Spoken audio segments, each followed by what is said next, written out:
नमस्कार।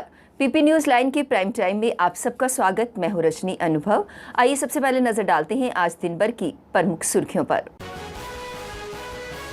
जम्मू संभाग के समर जोन के अंतर्गत आने वाले सरकारी और प्राइवेट स्कूल 1 फरवरी से खुलने के आदेश। जम्मू कश्मीर में 4G इंटरनेट सेवा बहाल करने पर 6 फरवरी तक लगी रोक। धर्मार्थ ट्रस्ट ने मंदिर की संपत्ति को पूर्व कर्मचारियों और कुछ शरारती तत्वों द्वारा नष्ट करने का लगाया आरोप। और जम्मू कश्मीर में उद्योग लगाने के लिए जमीन 40 साल के लिए लीज पर दी जाएगी। उद्योग भूमि आवंटन नीति 2021-30 को मिली मंजूरी। अब खबरें विस्तार से।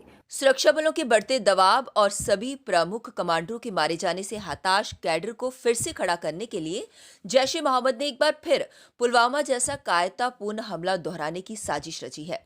इस साजिश को अमली जामा पहनाने का जिम्मा भी पुलवामा कांड को अंजाम देने वाले स्थानीय आत्मघाती आतंकी आदिल डार के चचेरे भाई समीर डार को सौंपा गया है। बताया जा रहा है कि वह वाहन बम बना रहा है। आतंकी संगठन की साजिश को नाकाम बनाने के लिए प्रदेश में विशेषकर वादी में सुरक्षा व्यवस्था कड़ी कर दी गई है। इसके साथ ही जैश के प्रभाव वाले इलाकों में विशेष तलाशी अभियान भी चलाए जा रहे हैं। केंद्र शासित प्रदेश जम्मू कश्मीर में आज यानी शनिवार सुबह से ही ऊंचे पर्वतीय क्षेत्रों सहित मैदानी इलाकों में हिमपात और बारिश शुरू हो गई है। कश्मीर घाटी में ताजा हिमपात हुआ है। श्रीनगर में आज सुबह 2 इंच हिमपात हुआ, जो अभी भी जारी है। सुबह से हो रही हिमपात की वजह से श्रीनगर के एयरपोर्ट से सुबह 10:30 बजे तक उड़ानों में देरी जारी है। मौसम साफ रहने की सूरत में ही उड़ानें सामान्य हो सकेंगी। जैसी अपेक्षा थी वही हुआ। एक बार फिर जम्मू कश्मीर प्रदेश की दोनों राजधानी शहरों समेत 18 जिलों में 4G इंटरनेट सेवा पर पाबंदी बढ़ा दी गई है। प्रशासन ने समीक्षा के नाम पर 6 फरवरी तक 4G इंटरनेट सेवा पर रोक जारी रखने के आदेश पारित कर दिए हैं। यहां बता दें कि उधमपुर और गांदरबल जिलों में 4G इंटरनेट सेवाएं पहले से ही बहाल हैं। इंटरनेट सेवा पर रोक का फैसला जम्मू कश्मीर में आतंकी हिंसा बढ़ाने व अफरा तफरी फैलाने की पाकिस्तान में रची जा रही साजिशों का संज्ञान लेते हुए लिया है। गणतंत्र दिवस पर आतंकी हमले की आशंका को देखते हुए पुलिस और सुरक्षा एजेंसियों ने सतर्कता बढ़ा दी है। एसएसपी जम्मू श्रीधर पाटिल ने सभी पुलिस अधिकारियों को 26 जनवरी तक अपना स्टेशन न छोड़ने के निर्देश दिए हैं। शहर में सर्च ऑपरेशन चलाने के साथ विलेज डिफेंस कमेटियों को भी मुस्तैद रहने के लिए कहा गया है। एसएसपी के अनुसार सुरक्षा के मद्देनजर जम्मू के एमए स्टेडियम को सील कर दिया गया है। इसे अब 26 जनवरी को गणतंत्र दिवस समारोह के मौके पर खोला जाएगा। शहर के चौक चौराहों, धार्मिक स्थलों, प्रमुख स्थानों पर अतिरिक्त पुलिस जवान तैनाती किए गए हैं। क्यूआरटी वाहनों को भी सक्रिय किया गया है। 24 घंटे सुरक्षाकर्मी हर आने जाने वाले पर नजर रखे हुए हैं। जम्मू कश्मीर में उद्योग लगाने के लिए जमीन लीज पर ही दी जाएगी। हालांकि उम्मीद ये की जा रही है कि नई नीति में उद्योगपतियों को जमीनों का मालिकाना अधिकार दिया जाएगा। शुक्रवार को उपराज्यपाल मनोज सिन्हा की अध्यक्षता में हुई प्रशासनिक परिषद की बैठक में उद्योग भूमि आवंटन नीति 2021-30 को मंजूरी दे दी गई है। नीति के तहत उद्योगपतियों को 40 साल के लिए जमीन लीज पर दी जाएगी और इस लीज को 99 साल तक बढ़ाया जा सकता है। जमीन के लिए आवेदन करने के लिए 45 दिनों के भीतर आवंटन कार्य अनिवार्य कर दिया गया है। इस नीति के तहत मेडिकल व एजुकेशन संस्थानों को भी जमीन अलॉट की जाएगी। धर्मार्थ ट्रस्ट ने श्री रणवेश्वर मंदिर में ट्रस्ट में जारी क्रमिक भूख हड़ताल को पूर्व कर्मचारियों द्वारा चलाने एवं श्री रणवेश्वर मंदिर की संपत्ति को नुकसान पहुंचाने का आरोप लगाते हुए कानूनी कार्यवाही करने की चेतावनी दी है। धर्मार्थ ट्रस्ट ने आरोप लगाया है कि पूर्व कर्मचारियों के नेतृत्व वाले असंतुष्ट कर्मचारियों के समूह और असामाजिक तत्वों ने मंदिर परिसर के भीतर संपत्ति को नुकसान पहुंचाया है। मंदिर में बैनर लगाकर मंदिर को भी अपवित्र किया है। धर्मार्थ ट्रस्ट के प्रवक्ता ने कहा कि प्रदर्शनकारियों को हिंदू धर्म के कल्याण में कोई दिलचस्पी नहीं है। ये लोग केवल अपने व्यक्तित्व, लालच और निहित स्वार्थ के लिए विरोध कर रहे हैं। उन्होंने कहा कि असंतुष्ट कर्मचारियों का नेतृत्व कुछ शरारती व्यक्ति ही कर रहे हैं, जिनका धर्मार्थ ट्रस्ट से कोई संबंध नहीं है। केंद्र शासित प्रदेश जम्मू कश्मीर में कोरोना संक्रमण का असर कम होते ही स्कूलों को खोलने की तैयारी भी शुरू हो गई है। जम्मू संभाग के समर जोन के अंतर्गत आने वाले सरकारी और प्राइवेट स्कूल 1 फरवरी 2021 से खुल जाएंगे। 9वीं कक्षा से लेकर 12वीं कक्षा तक के बच्चों के लिए स्कूल 1 फरवरी से खुलेंगे, तो एलिमेंट्री कक्षाओं के लिए स्कूल 8 फरवरी से खुलेंगे। एलिमेंट्री स्कूलों के अध्यापक 1 फरवरी से स्कूलों में जाकर बच्चों को पढ़ाने की तैयारियां करेंगे। कश्मीर संभाग और जम्मू संभाग के विंटर जोन के स्कूल सर्दियों की छुट्टियों के बाद निर्धारित तिथियों पर ही खुलेंगे। स्कूलों को एसओपी और जिला आपदा प्रबंधन अधिकारियों के आदेश का पालन करना होगा। स्कूल शिक्षा विभाग के प्रशासनिक सचिव वीके सिंह ने इस संबंध में आदेश जारी कर दिया है। अब वक्त हो चला है ब्रेक का, मिलते हैं ब्रेक के बाद। मजबूती की पहचान ACC cement, messrs Bishandas Jaswal and sons, authorised stockist, ACC cement, 45 transport Nagar, Jammu. Break के बाद बढ़ते हैं अगली बड़ी खबर की तरफ। संसदीय समिति ने परिवहन, पर्यटन और संस्कृति को बढ़ावा देने के लिए प्रसिद्ध पर्यटन स्थल गुलमर्ग का दौरा किया।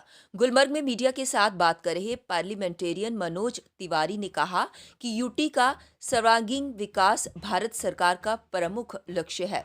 उन्होंने कहा कि समिति जम्मू कश्मीर के निवासियों की समस्याओं को समझने के लिए उनका समाधान करने के लिए यात्रा पर है।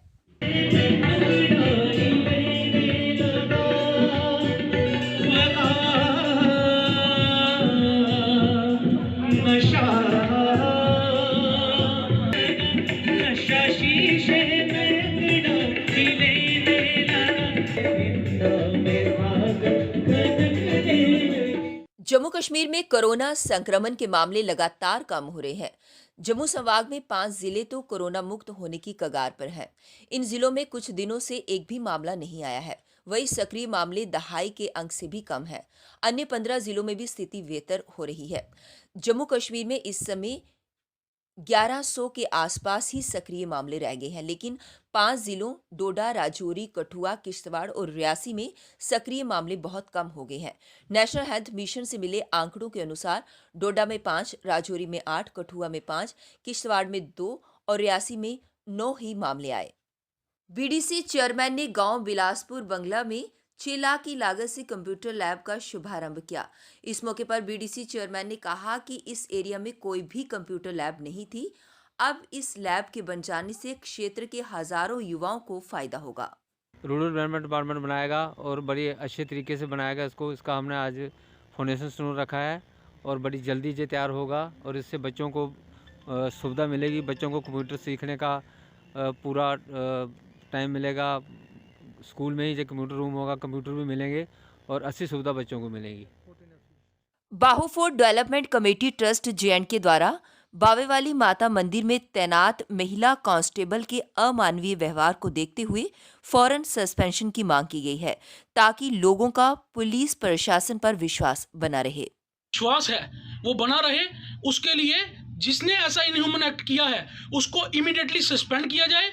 उसके बाद चाहे सिट बनाई जाए, उसके ऊपर देखा जाए कि क्या सही हुआ है और क्या गलत हुआ है। ऑल इंडिया किसान संघर्ष कोऑर्डिनेशन कमेटी द्वारा नए कृषि कानून बिल के विरोध में गवर्नर हाउस के बाहर प्रदर्शन करते हुए इस कानून को काला कानून करार देते हुए इसे जल्द रद्द करने की मांग की गई।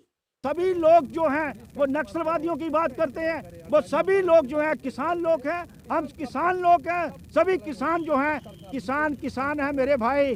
किसान जो है वो किसी भी धर्म का है, किसी भी जात का है, वो किसान है। उसको किसी भी पार्टी से है, किसी समुदाय से है, वो सब किसान है जो लड़ रहे हैं और किसान लड़ेंगे और जीतेंगे। ये हमारा वादा है। देश के अंदर मोदी सरकार को बता जीतेगा, हिंदुस्तान जीतेगा। बीडीसी चेयरमैन तरसेम सरोज ने पंचायत बसपुर में कम्युनिटी हॉल का उद्घाटन किया। उन्होंने कहा कि इस पंचायत में कम्युनिटी हॉल के बनने से हजारों परिवारों को फायदा होगा। इस मौके पर उनके साथ सरपंच ओंकार सिंह, राकेश चौधरी व अन्य लोग भी मौजूद थे और सब पंचों की सहमति से इन्होंने ये एक्चुअली पूरी पंचायत में रखा था। इसमें नामीकरण से नहीं रखा था, पूरी पंचायत में लिखा था कि community hall at panchayat Rangpur Malana. तो सब ने सर्वसहमति से कहा था कि ये कम्युनिटी हॉल कोटी मीर को दिया जाता है। तो आज हम इसका फाउंडेशन स्टोन रखने आए हैं। तो हमारे साथ सभी जो लोग, जो गाँव के लोग बुजुर्ग माता शक्ति सभी मौजूद हैं और ये बड़ी अच्छी चीज़ बनेगी। ये कमेटी हॉल जहाँ एक तो माता का दरबार है, माता का मंदिर है, उसके उनके काम भी आएगा। ये लोग बैठ के जहाँ सत्संग वगैरह भी कर सकते हैं, गांव के भी किसी भी काम के लिए इसको यूज़ कर सकते हैं। सीमावर्ती क्षेत्र परग्वाल में आज नायब सरपंच सूरम सिंह के नेतृत्व में महानायक नेताजी सुभाष चंद्र बोस की 125वीं जयंती पर उन्हें शत शत नमन एवं विनम्र श्रद्धांजलि अर्पित की गई। पंच नितिन शर्मा ने कहा कि सुभाष चंद्र बोस का जन्म 23 जनवरी सन 1987 में ओडिशा के कटक शहर में हिंदू कायस्थ परिवार में हुआ था। उनके पिता का नाम जानकीनाथ बोस और मां का नाम प्रभावती था। वहीं पंच सोहनलाल ने कहा कि नौजवान युवाओं को इनसे प्रेरणा लेनी चाहिए ताकि अपने देश के लिए कुछ कर सकें। इस मौके पर मास्टर सुखदेव मनहास, जोगेंद्र पाल, मंगल वर्मा, बंटी सिंह, सनी मनहास आदि लोग उपस्थित थे।